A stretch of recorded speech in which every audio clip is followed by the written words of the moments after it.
बरबस राम सुमंतु पठावा, बरबस राम सुमंतु पठाए, सुरसरी तीरे आपू तब आए, सुरसरी तीर आपू तब आए, मांगे ना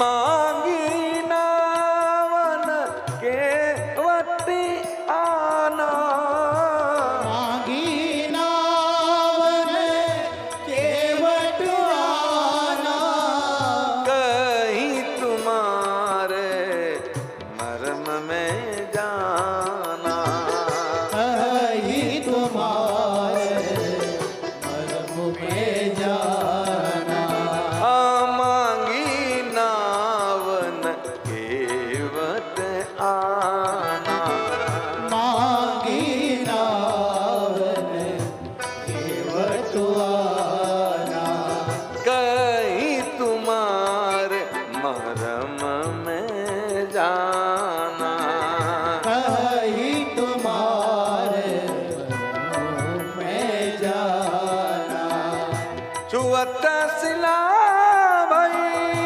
नारी सुआई, छुअत सिला भई नारी सुहाई, पानते ने काट कठिनाई, पाहन थे पाठ कठिनाई, ए प्रतिपालहु में परिवारो, यही प्रतिपालहु सब परिवारो, जानत नहीं कछु और कबारो, नहीं जानऊ कछु और कबारो, ए नहीं जानत कछु और कबारो, नहीं जानऊ कछु और कबारो, जो प्रभु पारी अवसी गाचा, जो प्रभु पार अवसी गाछ हो, ए मोहि पद पदम उपकारन वही पद पदो में पखारन कहो, मोहि पद पदम उपकारन वही पद पदो में पखारन कहो,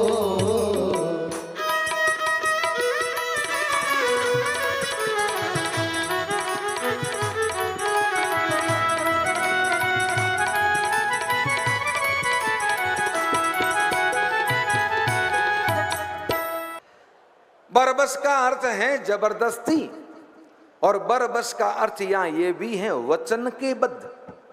हाँ, बरबस वरदान के बस।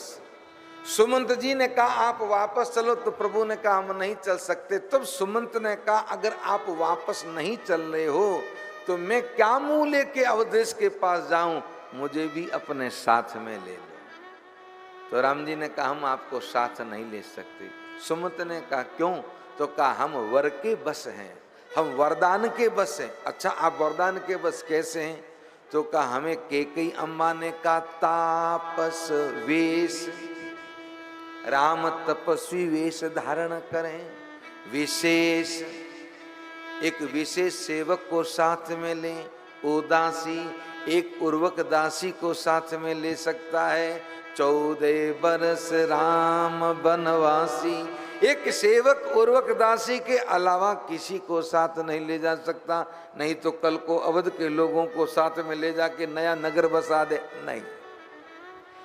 इसलिए बरबस, मैं वर के बस हूं, दूसरा बरबस यानी जबरदस्ती सुमंत जी को वापस भेजा और गंगा के किनारे आए, बोलिए गंगा मैया की।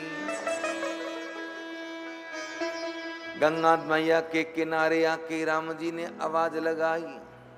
आहा, यहां खड़े होके ये कौन है? तुलसी जी कहते राम भगति जहाँ सुर सरी धारा, राम भगति जहाँ सुर सरी धारा, ये भक्ति रूपी है। और भक्ति जिसके जीवन में होती है वो भक्त कभी भगवान से मांगता नहीं है। मैंने सुबह भी कहा था, आप याद करें, भक्त के जीवन में कोई कामना होती ही नहीं है, मांगेगा कहां से? कोई कामना ही नहीं रहती। कोई जय करें तो भी जय जय, कोई गाली दें तो भी जय जय, कोई कामना नहीं। जब कोई कामना ही नहीं तो मांग कैसी? तो नदी के दो किनारे होते हैं, एक तो सकाम एक निष्काम। ऐसे ही भक्ति दो तरह की होती है, एक निष्काम एक सकाम। तो ये केवट निष्काम किनारे खड़ा है। इसलिए राम जी ने मांगी ना वन के वट आना, कई तुम्हारा मरम मैं जाना।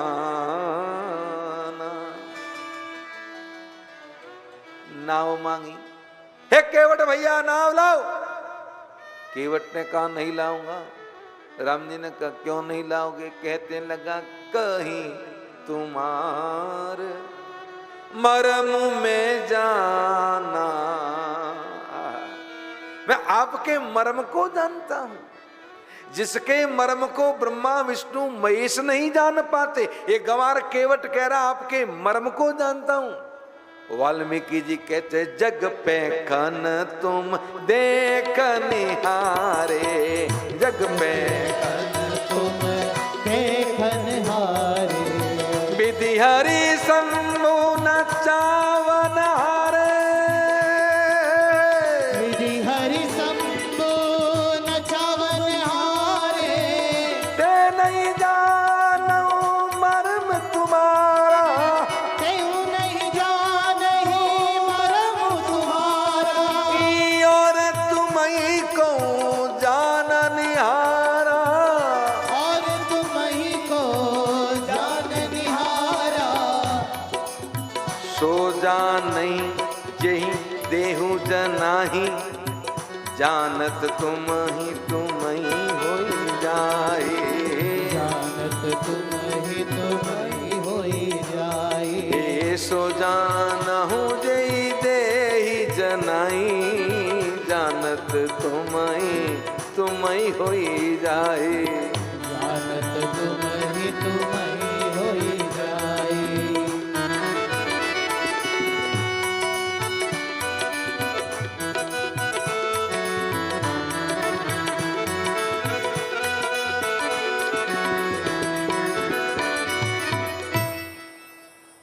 जिनके मर्म को ब्रह्मा विष्णु महेश नहीं जान पाते, जग पैखन जग तमाशा है, उसको देखने वाले आप हैं। कौन? वाल्मीकि जी कहते हैं आप तो ब्रह्मा विष्णु महेश को अपनी माया पे नचाते हो, तो वो भी आपकी माया को जान नहीं पाते, तो और कौन जान पाएगा? और जिसने आपको जाना वो तो आपका हो गया। आहा, ये सत्य है महाराज। रोटी राम जी, ईश्वर को जो हृदय से अनुभूत कर लेता है, उसको जब जान लेता है तो उसको इस संसार की कोई कामना रहती नहीं। मैं सही कहूं, फिर कोई इच्छा नहीं रहती। भगवान से यही प्रार्थना किया करो आप लोग, मां गंगा किनारे बैठे हो, कि प्रभु और कुछ मिले न मिले, पर तेरी कृपा इतनी जरूर मिले, बस बाकी मिले ना। उसकी अनुभूति का एहसास हो जाए, उसकी उपस्थिति का एहसास हो जाए, उसके ऐश्वर्य का आभास हो जाए, और सबसे तो बड़ी बात उसकी कृपा का आभास हो जाए। महाराज जय जय। पर जीवन चला जाता है महाराज, एक जन्म नहीं, हमारे कई जन्म चले जाते हैं, पर हम इस संसार के इस माया में ऐसे फंसे रहते हैं कि हम उसको समझ नहीं पाते। वाल्मीकि जी ने कह दिया, सोई जानहु जेहि देहि जनाई। अब सोचो, हमारे पूज्य महाराज जी कहते थे, अगर नाथ देखो के अवगुण हमारे, हम कैसे भव से लगेंगे किनारे। ये मन होगा निर्मल मिलन, ये मन होगा निर्मल तुम्हारी कृपा से, सोई जानऊ जे देहि जनाई, कि जानत तुम ही हुई जाए। उसे इतना ही कहा करो कि मन होगा निर्मल तुम्हारी कृपा से, इसे शुद्ध करने में राजेश हारे। अगर नाथ देखो के अवगुण हमारे, अगर वास्तविकता में हमारे गुणों को अगर हम समझें तो हम अपने योग्यता से तो उसे नहीं पा सकते, उसकी कृपा से ही हम उसे पा सकते हैं। पर उसकी कृपा कब होती है, ये सबसे बड़ी बात है।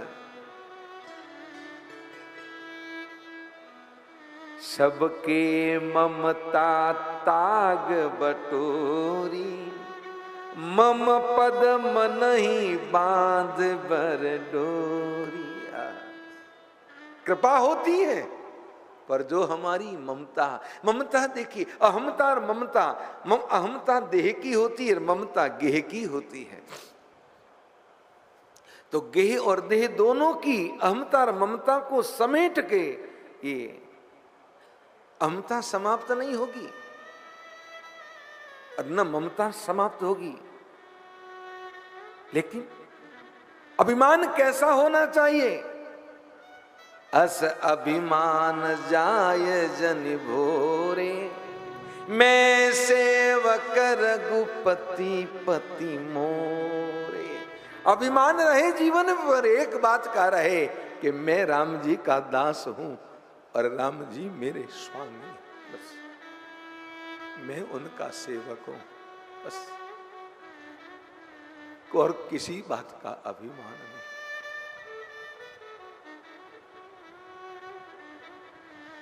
ये अभिमान जीवन में आ जाए तो इससे बड़ा क्या हो सकता है। मन की जो ममता है वो हरि के चरणों से जुड़ जाए, और ये कृपा उसकी कृपा से ही होती है। वो फिर आप जान जाओगे उसे, और जब उसको जान लिया तो फिर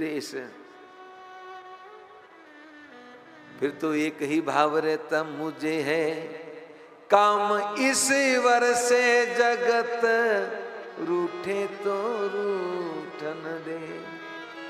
हे जगत रूठे तो रूठन दे, जगत रूठे तो रूठन दे, जगत रूठे तो ये मुझे है काम ईश्वर से जगत रूठे तो रूठन दे। पर ये आभास कैसे होता है, ये मन कैसे लगेगा? मैं पुनः वहीं आऊंगा सत्संग से, संत सदगुरु की कृपा से।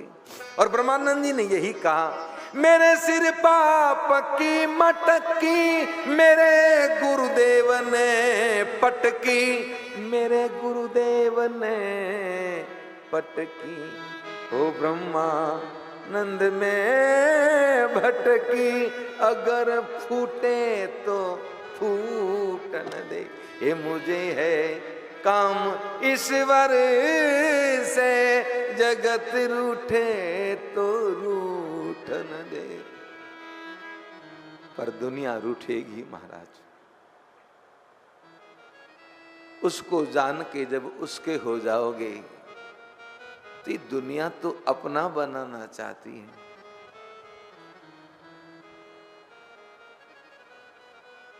ध्यान रख, इसलिए सब किनारा करेंगे। पर जानो तब केवट यही कह रहा, कहीं तुम्हार मरम में जाना। राम जी ने कहा, क्या जानते हो? कहने लगा, छुअत सिला भाई ना दी सुहाई, आपके चरण छूते पत्थर की शिला नारी बन गई। पाहनते न काठ कठिनाई, और पत्थर से तो ये लकड़ी कठोर नहीं, अगर आपकी पांव के छूते ही मेरी नाव नारी बन गई तो आप तो कह दोगे कि केवट नाव तेरी तो नारी तेरी। महाराज, एक तो रोजगार चला जाएगा और दूसरा एक है वो ही ठीक है। आपके पिताजी के 3 हैं, देखो आपकी क्या दशा भई।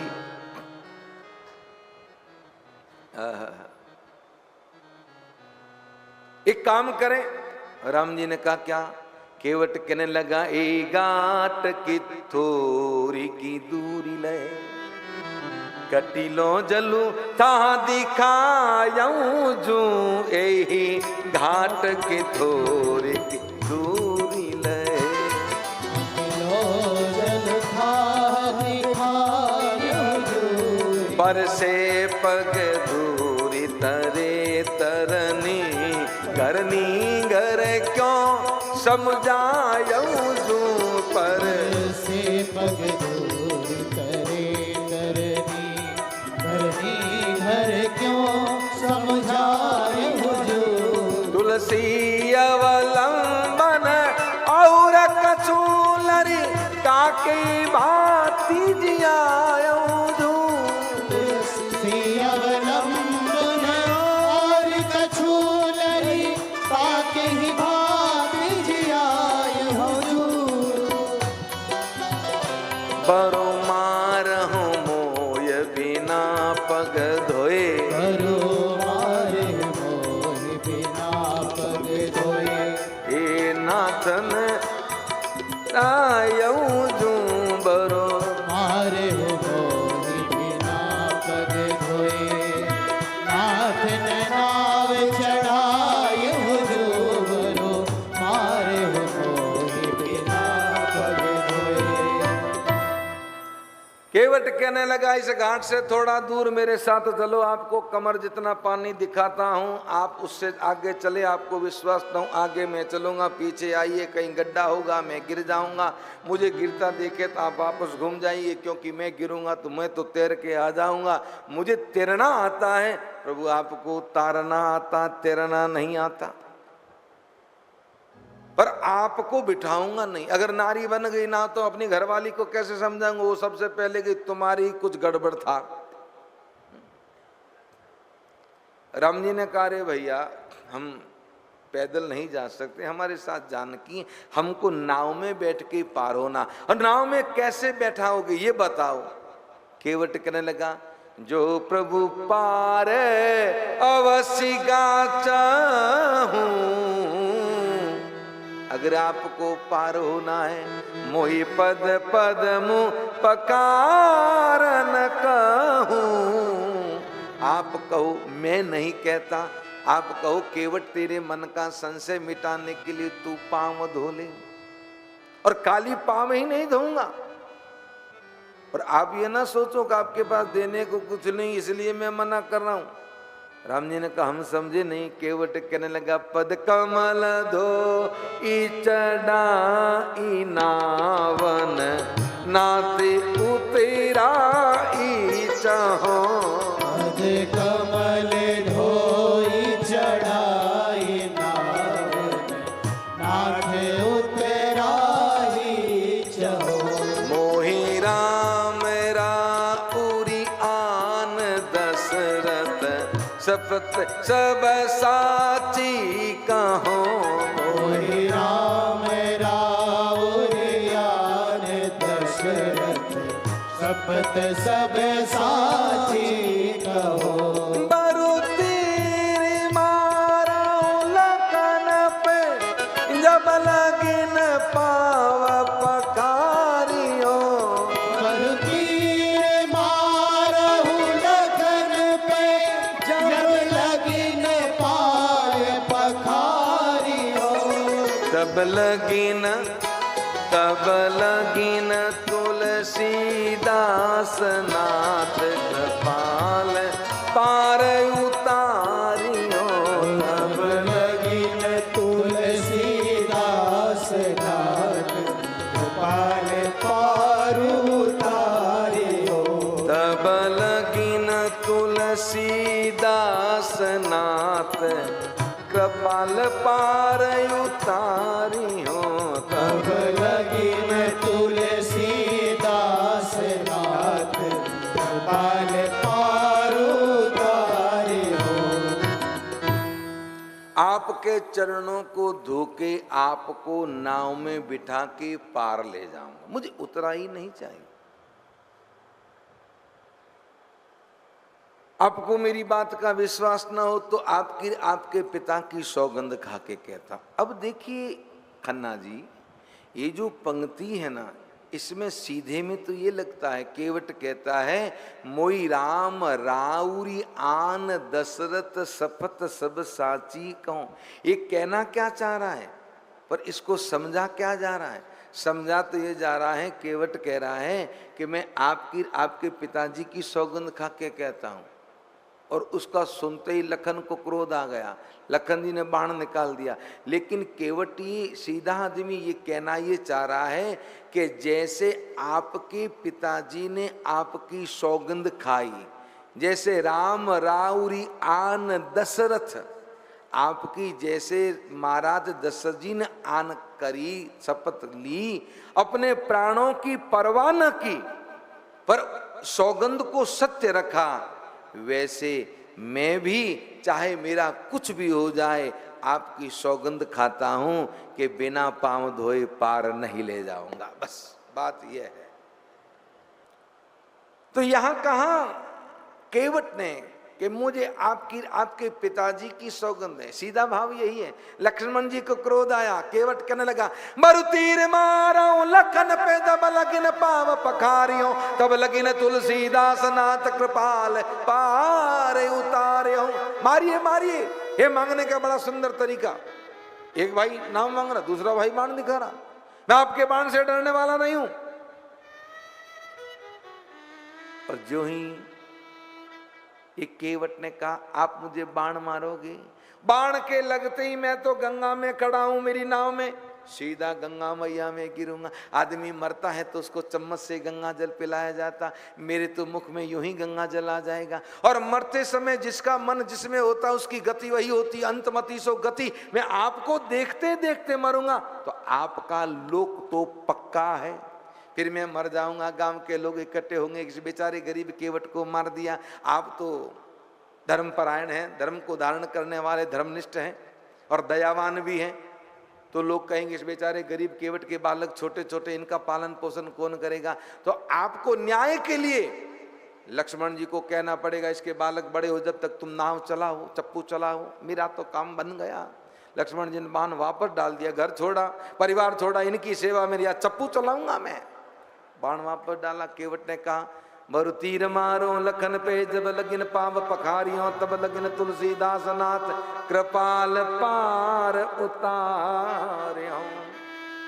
ज्यों ही कहा सुन केवट के बैन प्रेम लपेटे, अटपटे बिय से करुणा एन, चित जान की लखन तनु।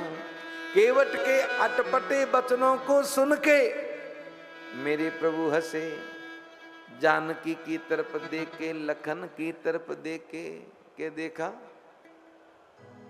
तुम तो मेरे पास भी किसी को नहीं आने देते, अपना अधिकार मानते हो, पर ये आज तुम्हारी उपस्थिति में आप लोगों का अधिकार पाएगा। ये कथा हम आपको कई बार कह चुके हैं। और राम जी ने केवट से कहा कृपा सिंधु बोले मुस्काई, सोई करऊं तब ना बनु जाई। तुम वही करो जिससे तुम्हारा नाव का कोई नुकसान न हो। केवट ने कहा आपको मेरी नाव की चिंता है, काम करो यहीं रह जाओ, ये भी तो बने, कोई उधर जाना जरूरी है। राम जी ने कहा हमको उस तरफ जाना। तो केवट ने कहा मैं भी कहता हूँ चरण पखाड़ने का कहूँ। मेरे प्रभु हंसे और कहने लगी बैगी आन जल पाए पखारो, ओत बिलंब उतारहि पारो। बेगी आनो जल पाए पखारो, होत विलंब उतारहि पारो। जल्दी जल्दी आओ, चरण पखारो, मुझे विलंब हो रहा है, पार जाना है। ये कौन कह रहा है? तुलसी जी कहते हैं जासु नाम सुमिरत एक बारा, जासु नाम सुमिरत एक बारा, उतरई नर भव सिंधु अपारा। जासु नाम सुमिरत एक बारा, उतरई नर भव सिंधु अपारा। सो कृपालु केवट ही निहोरा, जे जग कियति हूँ पग महु थोरा। सोई कृपालु केवट ही निहोरा, जेहि जग कियति हूँ पग होति थोरा।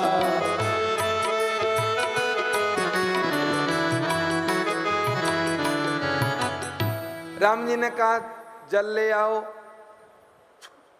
कौन है कहने वाले? गोस्वामी जी ने कहा जिनका एक बार नाम सुमिरन करने से जीव भव पार हो जाता है, आज वो केवट को निहोरा करते हैं। वो मेरे प्रभु आज केवट को निहोरा कर रहे हैं, जिन्होंने पूरे संसार को 3 पांव में छोटा कर दिया। केवट को कहा जाओ जल लाओ। केवट ने कहा प्रभु अपनी घरवाली को ले आऊं। राम जी ने कहा घरवाली बीच में कहाँ आई? तो कहा मैंने 2 बात कही आपको। एक तो कहा जो प्रभु पार अवश्य गा चाहूं, मोई पद पदमु पखार न कहूं, मुझे चरण पखाड़ने का को। राम जी ने कहा। फिर मैंने कहा पद कमल धोई, मैं कहा पांव धो लूं। तो राम जी ने कहा उसमें क्या हुआ? केवट ने कहा महाराज मैं अनपढ़ जरूर हूं, मैं गंवार जरूर हूं, पर मैं इतना जानता हूं कि धोना किसको कहते हैं, पकारना किसको कहते हैं। राम जी ने कहा किसको कहते हैं? केवट ने कहा जब पति पत्नी दोनों मिलके किसी के चरणों पे जल डालते हैं तो उसको पखारना कहते हैं, और अकेला कोई अगर जल डालता है तो उसे धोना कहते हैं। आप कहोगे कहाँ? मानस में लिखा। सुने ना जनक ने जब राम जी के चरणों पे जल डाला, उस समय पूज्य बाबा गोस्वामी जी ने लिखा बर बिलो की दंपति अनुरागे पाय पुनीत पखारन लागे। जब राम जी भोजन के लिए पाकशाला में आए तो वहां जनक जी अकेले थे। तब गोस्वामी जी ने लिखा है बहुरी राम पद पंकज धोए, जे हर हृदय कमल महंगोए। तो धोना और पखारने में अंतर है। तो आप को मैंने कहा पखारना कहो या धोना कहो, और आपने मुझे कहा जो बैगी आन जल पाए पखारूं। अगर आप कहते कि बैगी आए जल पाए धोऊं, तो मैं अभी धो देता। अब घरवाली को ले आऊं। लक्ष्मण जी ने कहा महाराज कहाँ चक्कर में पड़े हो, घरवाली को लाऊं, बाप को लाऊं, माँ को लाऊं, सास को लाऊं, ससुर को लाऊं, पता नहीं किन किन को